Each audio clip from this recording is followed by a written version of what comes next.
पाकिस्तान का जो missile programme है, एटॉमिक बॉम्ब तो शहीद जुल्फिकार अली भुट्टो ने हमें दे दिया, मगर उस हथियार को, उस एटॉमिक बॉम्ब को अगर आपने कहीं पहुंचना है, दुश्मन मुल्क तक पहुंचना है, तो मिसाइल ऐसा होना चाहिए कि वो सब खैर तो है, सही है, कोई बीमार तो नहीं हुआ।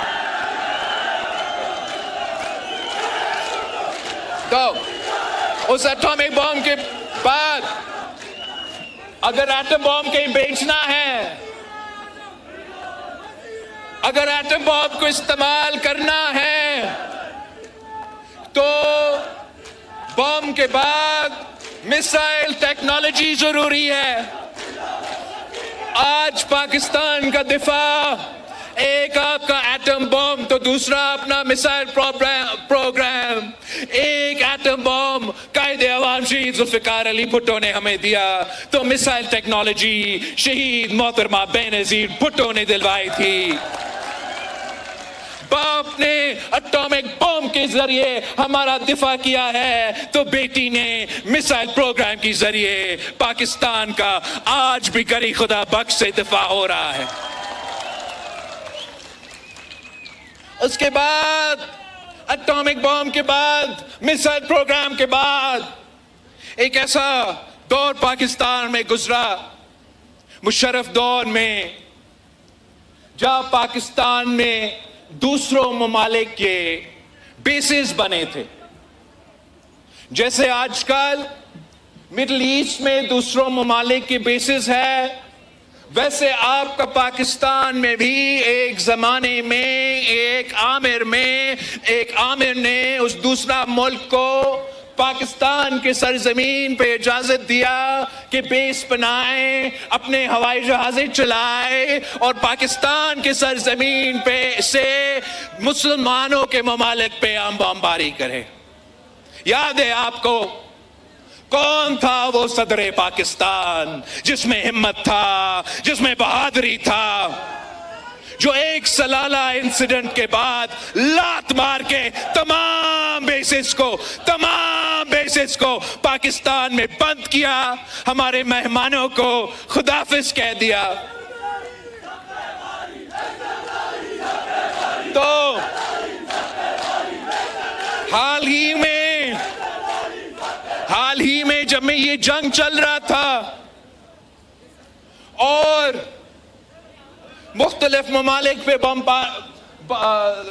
बम धमाके हो रहे थे, तो मैंने समझा कि आज के बाद मैं अपना तकरीर में इजाफा करूंगा।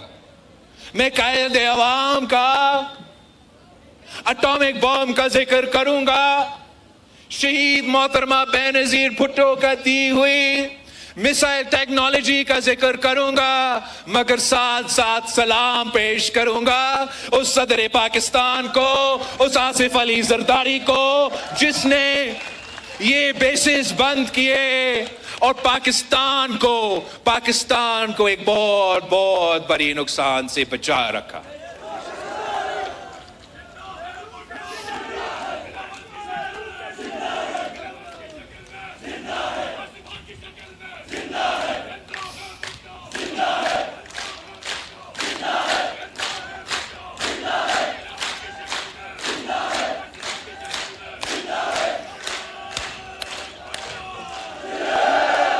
हम चाहते हैं कि पाकिस्तान हर लिहाज से मजबूत हो, दफाई सतह पे मजबूत हो, मुआशी तौर पे मजबूत हो, और हम समझते हैं कि सिर्फ एक सियासी जमात इस मुल्क में मौजूद है तो ये तमाम काम करवा सकते हैं, और वो मेरा और आपका पाकिस्तान पीपल्स पार्टी है। वो शहीद मोहतरमा बेनजीर भुट्टो का ये तीर है।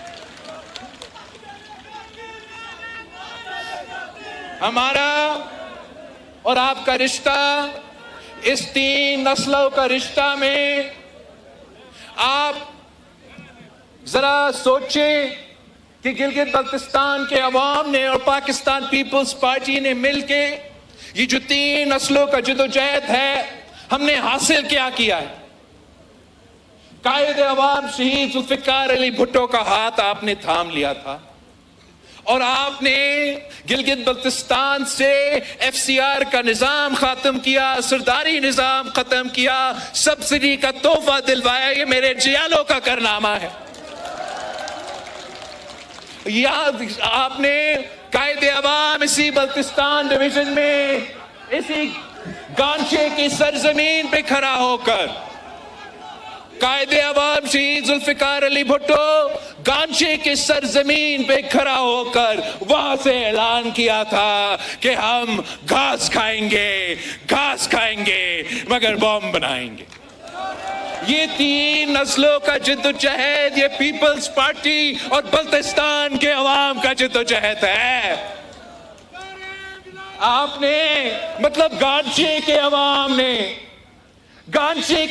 ने पाकिस्तान को ये एटम बॉम्ब का तोहफा दिया। गिलगित बल्तिस्तान के अवाम ने कायदे अवाम को अपनी मुश्किलात के मसाइल के बारे में बताया कि जो हमें यहां गंदम मिलता है, जो हमें यहां पेट्रोल मिलता है, जो हमें डीजल मिलता है, उसका आप अगर कंपेयर करें कि कराची में और इधर का प्राइस क्या है, तो जमीन आसमान का फर्क है। और कायदे अवाम शहीद जुल्फिकार अली भुट्टो ने यह तय किया कि गिलगित बल्तिस्तान के अवाम की किस्मत में यह नहीं लिखा है कि वह हमेशा गरीब ही रहे। और आपने कायदे अवाम शहीद जुल्फिकार अली भुट्टो ने इस सब्सिडी के जरिए आज तक की हकीकत है कि जिस प्राइस को आपको नीचे पाकिस्तान में आपको पेट्रोल मिलता है, उसी प्राइस पे आपको इधर मिलेगा, उसी सब्सिडी के नतीजे में।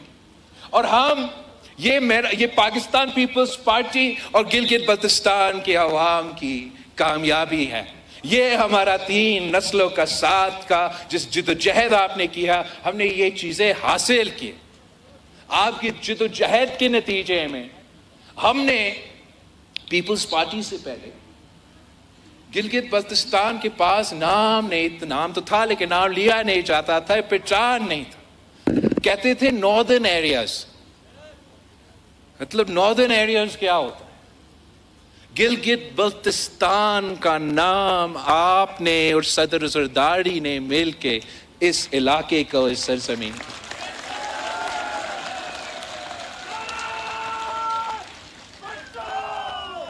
ये तो हमारा 3 नस्लों की सन। अब मैंने और आपने मिलकर जद्दोजहद करना है, मैंने और आपके जद्दोजहद करना है। गिलगित बल्तिस्तान के नया नस्ल के साथ मैंने जद्दोजहद करना है। और जो कायदे अवाम का नामुकम्मल मिशन है, जो शहीद मोहतरमा बेनज़ीर भुट्टो के गिलगित बल्तिस्तान के अवाम के लिए नामुकम्मल मिशन है, मैंने और आके मिलके उनको मुकम्मल करना है। और मैं अपने गिलगित बल्तिस्तान के जियालों के लिए, जहां कायदे अवाम ने हमें रोटी कपड़ा और मकान का नारा दिया, सही मानों में अगर हमने उस रोटी कपड़ा और मकान का जो दावा है, जो नारा है, जो मंशूर है गिलगित बल्तिस्तान में, उस पर अमल दरामद करना है तो हमें 3 असूलों पे काम करना पड़ेगा। कि गिलगित बल्तिस्तान के अवाम को हमें हक हाकमियत दिलवाना पड़ेगा, हक मलकियत दिलवाने पड़ेगा, और जो नौजवान हैं उनके हक रोजगार दिलवाना।